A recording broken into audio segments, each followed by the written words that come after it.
What General Weygand has called the Battle of France is over. The Battle of Britain is about to begin. Upon this battle depends the survival of Christian civilization. Upon it depends our own British life and the long continuity of our institutions and our empire. The whole fury and might of the enemy must very soon be turned on us. Hitler knows that he will have to break us in this island or lose the war. If we can stand up to him, all Europe may be freed, and the life of the world may move forward into broad, sunlit uplands.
There's a Chinese laundryman, the famous Mr. Wu. He's chucked his Limehouse laundry shop and his window cleaning too. He's got another job, and it's one of the best. Now he's doing his bit for England like the rest. And Mr. Wu is now an air raid warden, and don't he look cute in his new siren suit? He goes round every night to make the blackout sure. So if you've got a chink in your window, hey, you'll have another one at your door. His headquarters, it's plain, are down by Lover's Lane, and he goes there every evening anyhow. He'll flash his torch into the dark, and the girls all cover their laundry mark, 'cause Mr. Woo's an air raid warden now. One night while on his beat, a couple he did meet. They were cuddling in a shelter anyhow. He said the all clear's gone, you see, and the chap said, boy, you're telling me, 'cause Mr. Woo's an air raid warden now.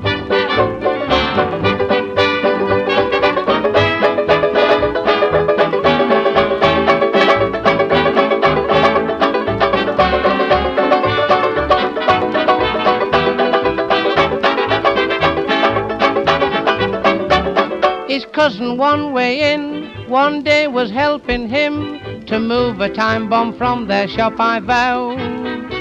But it went off bang and there's no doubt, one way in flew one way out, and Mr. Woo's no air raid warden now.